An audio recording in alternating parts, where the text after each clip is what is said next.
everyone, and welcome back to the World Explorer podcast. This is the podcast where every week we take a random prompt and build an entire world around it. My name is Casey, and I'm joined with Isaac. Hello, world! So, I was thinking back to Twilight Princess, Legend of Zelda, and I was thinking about how it's got two different realms. You've got your normal realm, and then you've got the Twilight realm, and how there's these almost parallel worlds that begin colliding. And it gets to a point where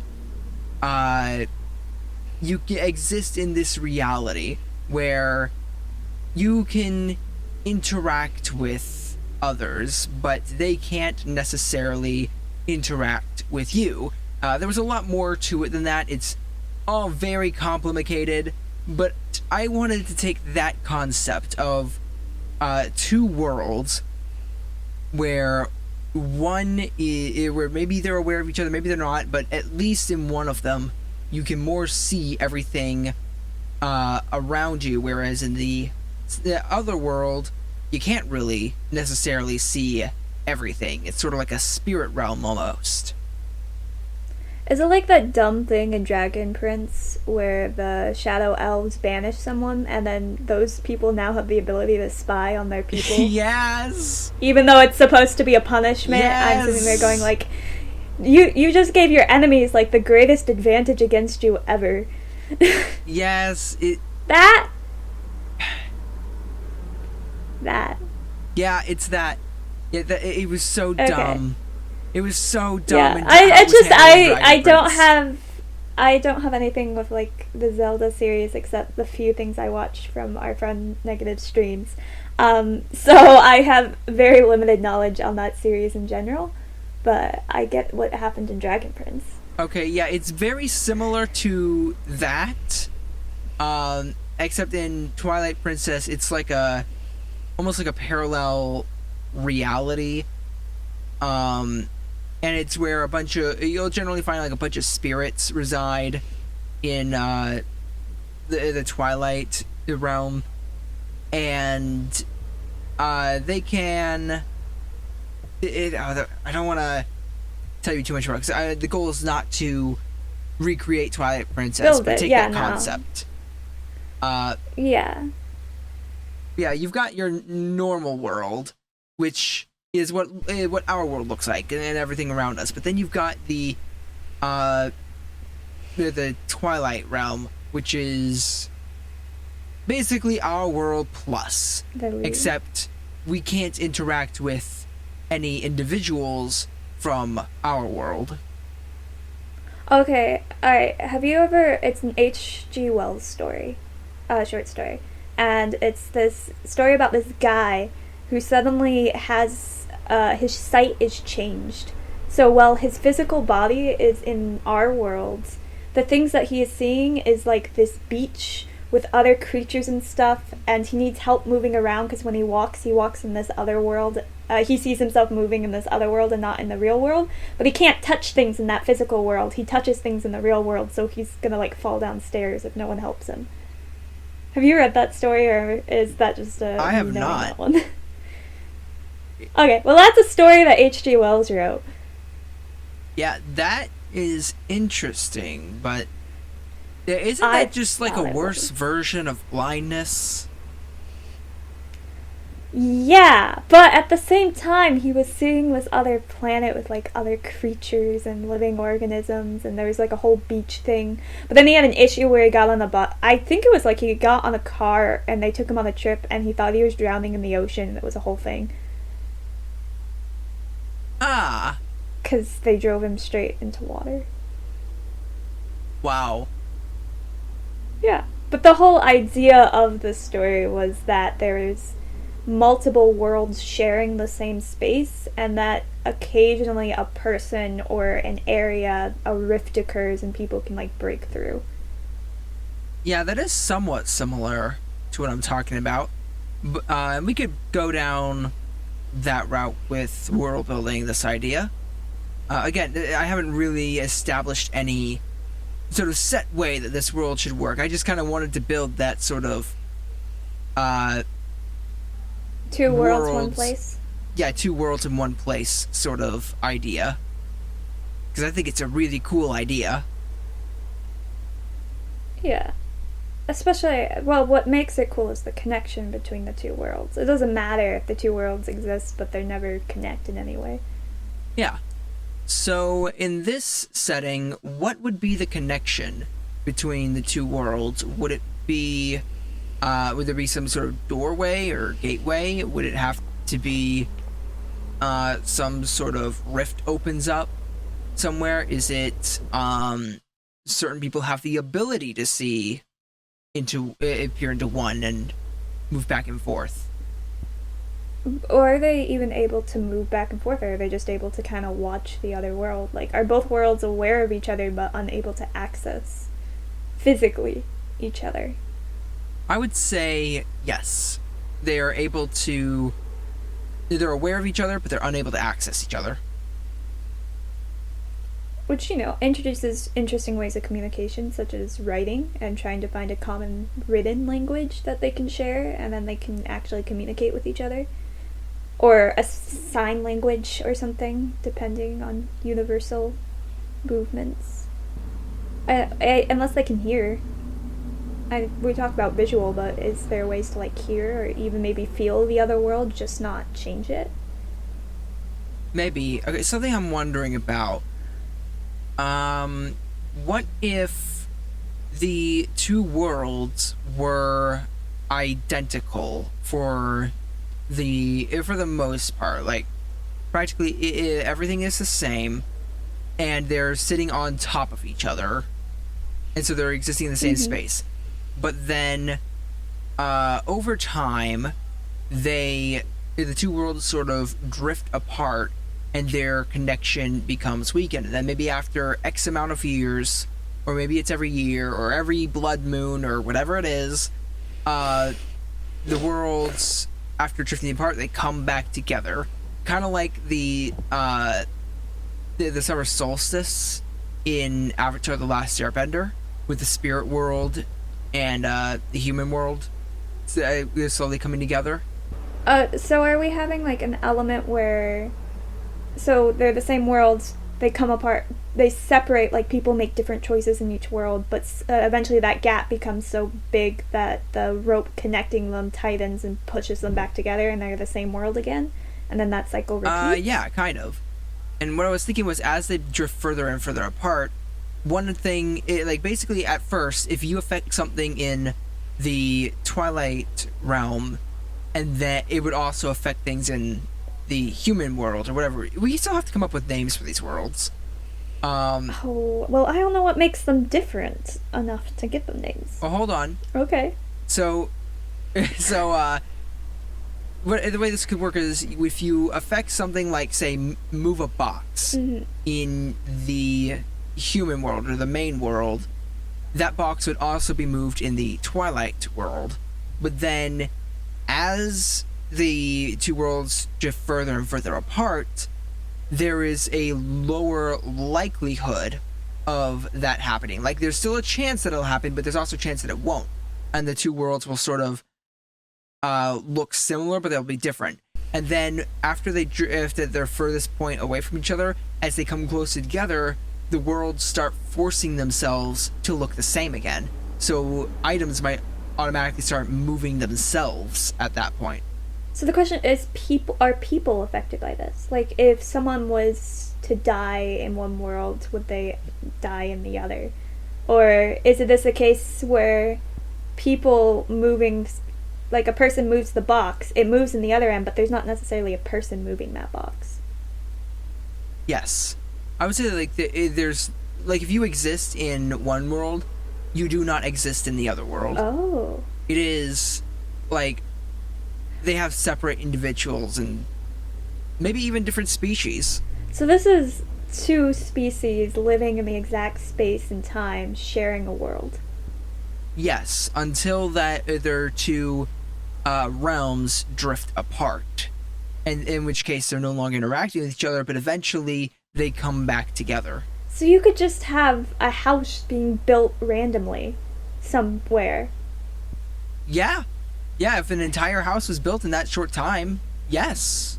So they're all like sharing the same resources and building blocks and things, and it could be it could be so interesting seeing like if a creature has like a specific ability, say they can produce fire or something, and they can smelt things without having to build a huge factory to do it. The idea of them smelting things and then that giving another group that doesn't have that ability access to these smelted materials without having to build a factory. Yeah. Yeah, that's absolutely something that could happen. And now, something else I'm wondering about is when you have elements and items and stuff that are forcing themselves to fit each other, I see a problem with something like, say, like let's say you made some clothing while the two worlds were apart, and in the other world, you didn't know, but he made that clothing, and so you're walking around wearing clothes. Your clothes might be ripped off at that point. And actually, clothing in itself is interesting because people wear clothing and interact it. So if the clothing's constantly moving, are there? That means I feel like if clothing moves like that, an issue occurs in that the world doesn't seem as separate, like as the people don't seem as separate because now they can see where the clothing is and they know where the other people from the other world are acting. They're just ghosts to them. But now the ghosts are visible. Well, I was thinking that maybe, I don't know. Unless we have species that don't wear clothes. Okay, how about this? We got one species that does not wear clothes, and then the other does. And the one that does, we'll say it was the we'll say it's humans, Okay. and they live in the normal human world. And then we've got our Twilight Realm sort of world where they don't wear clothes, and they can see humans. They can see their location, and everything.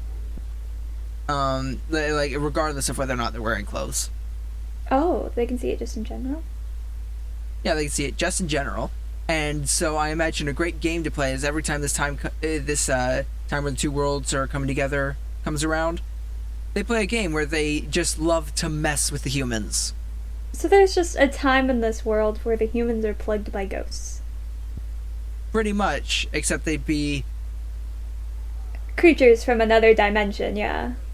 I'm thinking you'd have some that are helpful and some that use like maybe a certain smelting ability, and then you'd have others that just feel like moving stuff every time the humans aren't looking. Yeah, I could see both of those happening.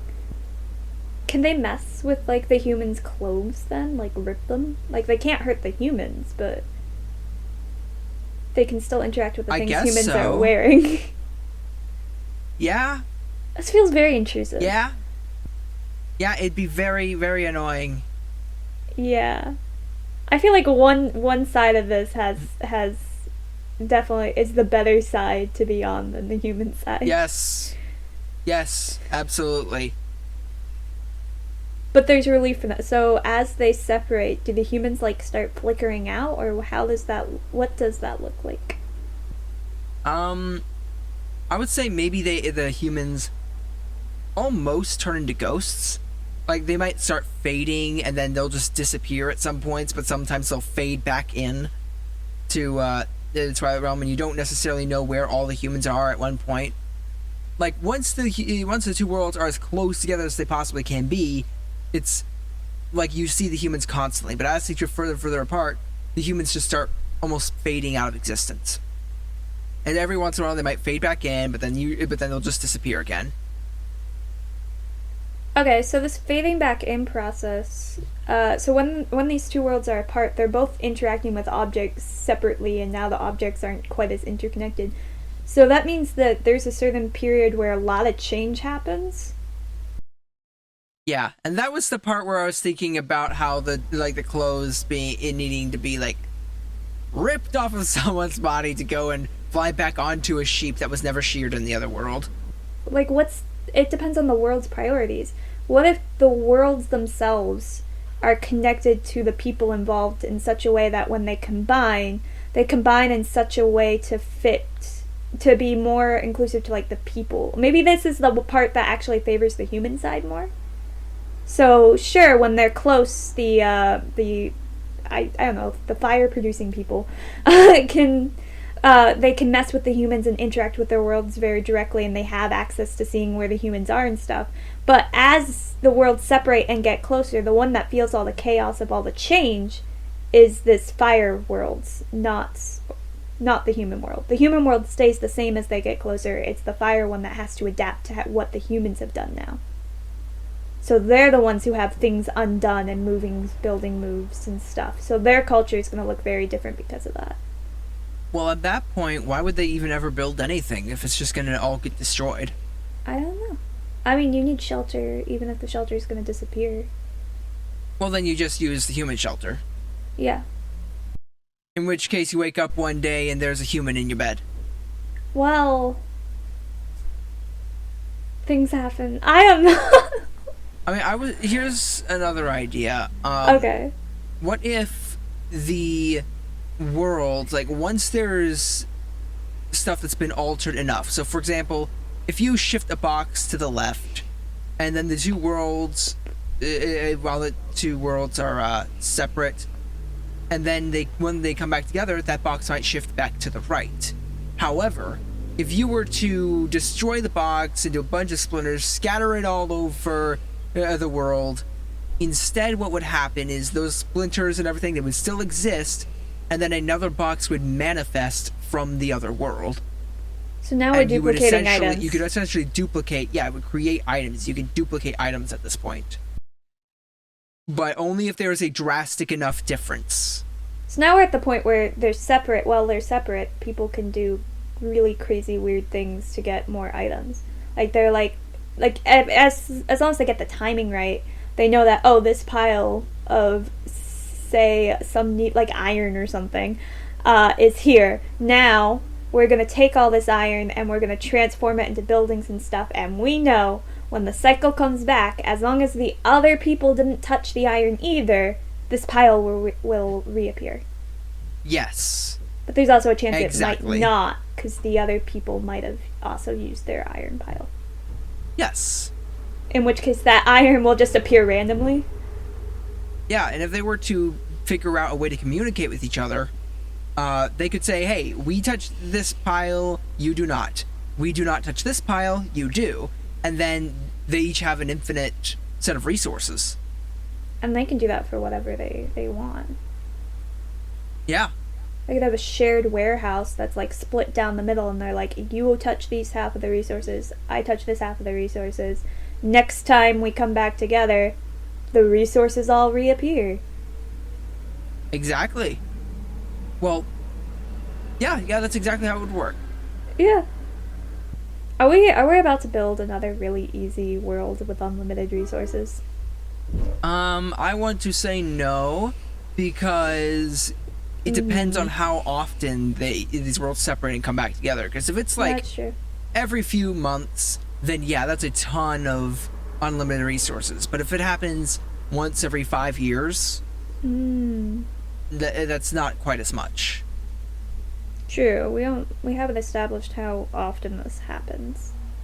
Yeah, and we also have to world build the other realm. Like, what does it look like when it's separated from the human world? What do the creatures look like? What is their society like? Well, I mean, when it's separated, it still looks a lot of the same. It's just the creatures that are different that are living there. Unless, as they separate, like, maybe colors change or something else adjusts, like a visual thing adjusts, but physically everything would stay the same even as they separated. Otherwise, this world doesn't work. Okay, so yeah, I feel like there needs to be some sort of significant difference. Oh, like to signify when they're coming in and out? Yeah. I mean, other than humans disappearing. And other than things just moving around on their own. Yeah. I don't know. Okay, so what about these creatures? They're not humans. What do they look like? How many legs do they have? How many arms do they have? Are they ape-like creatures? Are they spider-like creatures? What are they? I feel like they still have to have some form of human-like looking, just because they're living in a society in which they're kind of building up the world together. So they have to be able to use things that humans can use, like doorknobs, and they have to have opposable thumbs. Unless they have the ability to, say, walk through walls. Yeah, but I still think having opposable thumbs to interact with the world in a somewhat similar way than humans would be useful. Maybe. I mean, and here's the thing. If they're building stuff alongside each other, the humans don't necessarily know what these creatures look like. They're No. invisible to them. Yeah. And so they wouldn't create the world to be able to accommodate them as well. It would just be for humans. And these creatures, like, I'm just thinking, like, why would they look like humans? Like, why do they need to look like humans? Why can't they be something totally different? Because natural selection would bring them to look more human-like, so they can interact with the structures in their world easier. No, I guess. it's too It scientific. just feels so boring. Doesn't it? So, do we have then creatures that physically can't work in the environment the humans are creating? Because I mean, that would be a good way to cause tension, which is our favorite thing. Tension and conflict. I'd say yes. So, like, what if maybe instead of hands and feet, maybe they had they walked on almost like tentacle-like things with little rounded nubs instead of I was hands or thinking feet. birds, but sure. Oh, you were thinking birds. I don't know why, but I was thinking like a bird-like people. I mean, we're gonna talk about like ghosts and maybe the ability to go through walls, and if you have flying creatures, I mean, imagine the issues with roofs as they come together as these creatures like poke holes for themselves in the roofs, so they can get into buildings easier, and they adjust what the humans have created to make themselves better. That is interesting. And then, humans have to now build doors in their roofs that they don't know what they're for, but they're sick of holes being poked through, so they built a door. And for some reason, that's worked, and that stopped happening. I feel like they'd have the humans would have so many weird traditions that they pass down to the children, where the children are like, why do we do this? Why do we build this way? Why do we interact this way? And they just look at them as like, we do it because every so often weird things happen, and this stops the weird things from happening. They sound like such a superstitious society, but they have to be that way. Yeah. Because they're right. There are ghosts living in their attic that will wreck the world if they don't do specific things for them. Yeah, absolutely. So you have octopus, I've got birds. Why We not have both? I was Yeah, we can have both.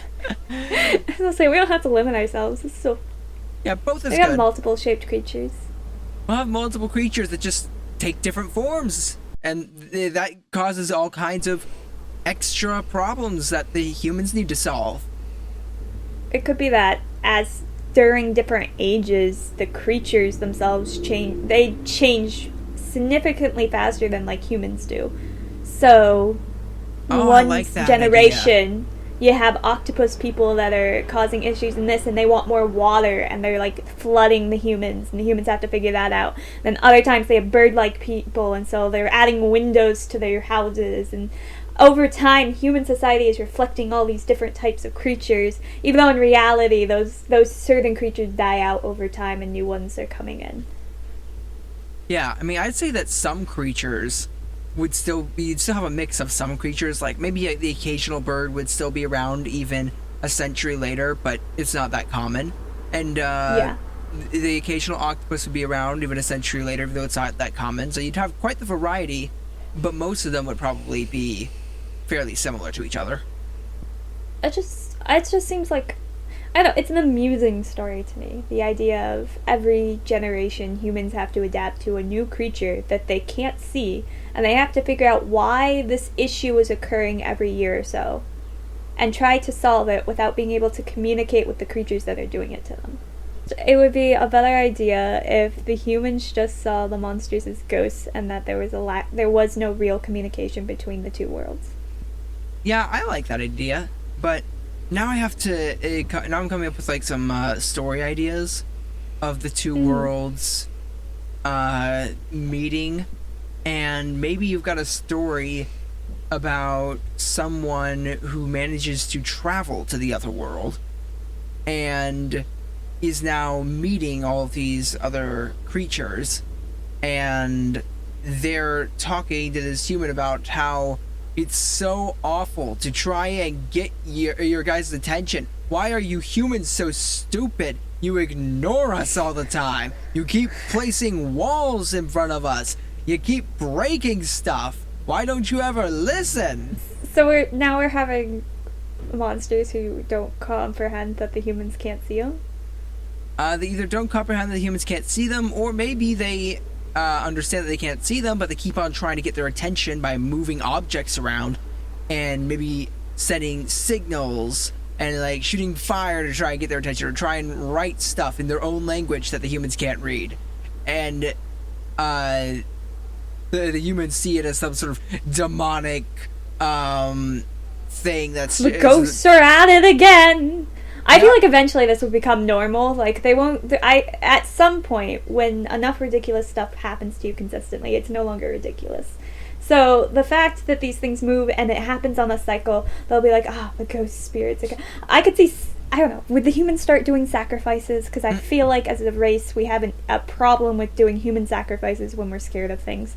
Yeah, that's true. Like, I feel like some people might start sacrificing their firstborn child, and the ghosts are sitting there in horror saying, "No, don't do that!" And they start causing mass chaos, trying to get them to stop, and that just causes the humans to work even faster. And sacrifice even more people. Yeah. I mean, we never established if these other creatures are on the more friendly, or I guess we agreed that it's a mix. Like, some of them might like the human sacrifices and encourage it by then, like, giving gifts and stuff, or smelt. Since I think the fire ability is something we've kind of agreed on, them sacrificing humans and then suddenly getting a large amount of resources because of it brought to their area. One human for enough iron to make enough weapons and armor for an army. Some people would jump at that. Yeah. Now, something I am wondering about is, let's say we had this story of someone traveling to the other world and finding these creatures. How does one leap between worlds? Can one leap between worlds? I guess for stories it's good to have a person who can occasionally do it. I don't think the other creatures ever will or can. They have such an advantage over the humans anyways, being able to see them. Well, I mean, if they could get to the human world, they would, because they would want to jump in and say, "Hey, stop sacrificing your firstborn child." No, some of them like it, though. Like, this is horrifying. What are you doing? Some of them like it. Some people like the blood. Some do, but a lot of them would not, and they would try and get through to stop it. I think you have too much of a positive outlook on life and people and other beings when we make these are fantasy creatures from another realm, and some of them will be evil, some of them will not be. Yeah. They'll try and get through to the humans. You always go like majority good, and I always go majority evil. Yeah, but I think that's where we're coming from here. Yeah, but there's still... There's always going to be those people who are going to try and put a stop to it. Even if the majority are evil, so long as 25% are good, they're going to try and get through and say, "Hey, stop it." Yeah. Okay, but I don't think they'll ever be able to. I think the idea of humans entering their world makes more sense than them being ever able to enter human world.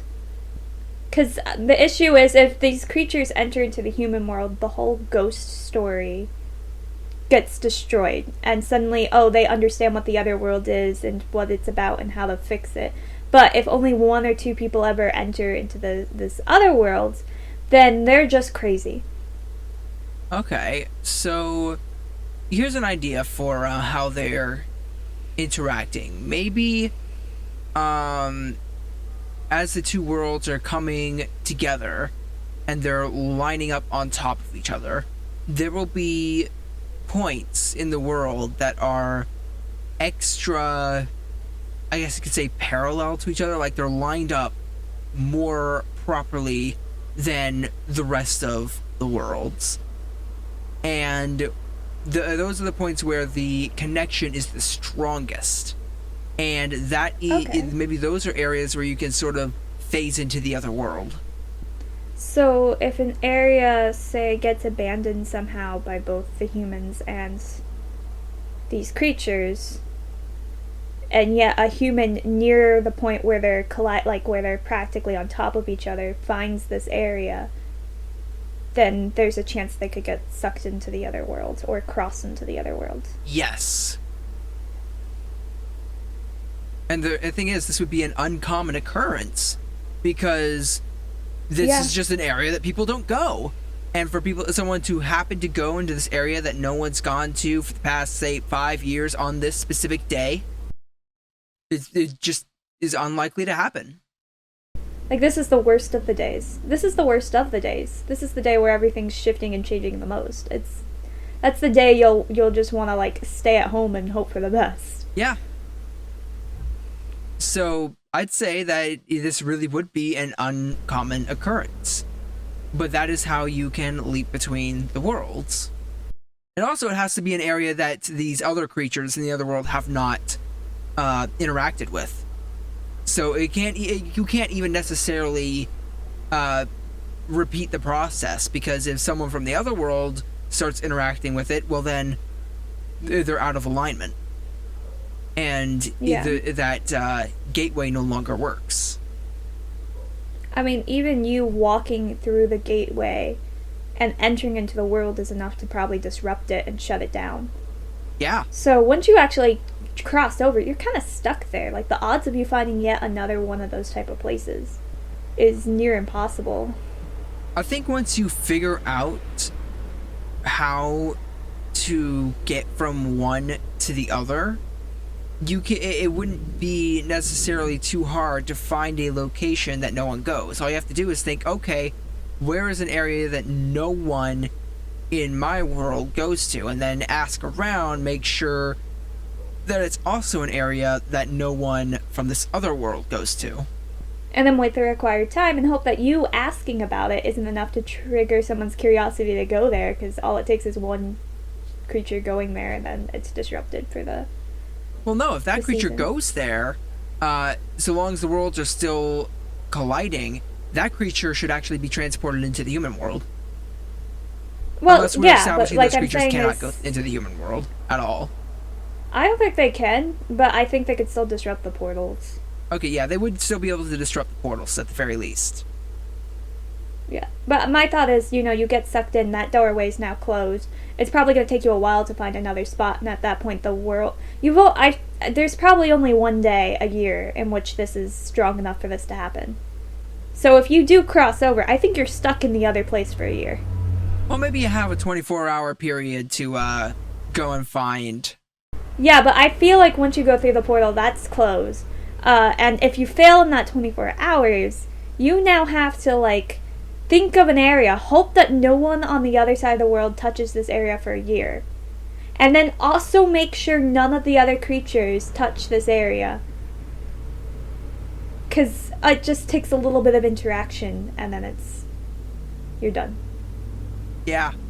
And I'm assuming animals are... That's something we haven't talked about. Are animals... How does animals work in this? Like, a squirrel. I want to say that animals... do not exist in the second world, only in the human world. In the second world, it's just these weird morphing creatures, but in the human world, a squirrel can go and disrupt the portal or the location, and in which that's case just got, like, you would impossible. Like, worms, cockroaches, this ain't happening. Yeah, maybe... Do you know how many creatures live in the dirt? Yeah, I wasn't thinking about, like, bugs and worms. Because I was thinking about, like, oh, well, maybe there's a cave somewhere. I'm like, well, If there's, Bats, yeah. Is there anywhere snails, that ants, animals don't live? Antarctica. And even then, there are still creatures and they still interact. Like, there are some very secluded. I think animals just derailed this entire thing. Okay, so maybe animals, when they just, if they were to just walk through, likely aren't going to cause that much disruption. Like, things are close enough that the alignment is still strong enough that you can slip through. It's not 100% perfect, but it's 99% perfect, or it's 95% there, or something like that. And so you can still, it's still strong enough that you can slip through, even if a few bugs or a deer or something ran through. Okay. It's just the presence, I think, of a human or one of the other creatures is just, that in itself is so, just because of how they're connected and how they interact with the world, it's just so strong that even them walking through, and that's that. Yeah. It's close. And humans tend to leave a lot of tracks. And deer don't. I mean, that's true. I was thinking about, oh well, humans like to do things like litter and mark trees and stuff, but yet deers. My grandmother no longer has a garden. Yeah. Because the deer came and ate it all. Yeah, that's true. Well, and deers also like to leave little droppings, and they rub up against trees, and the rabbits were dumb and they ate my plants that then killed them. Yeah. No, they'll interact, which just means that this has to be an area where that doesn't happen much.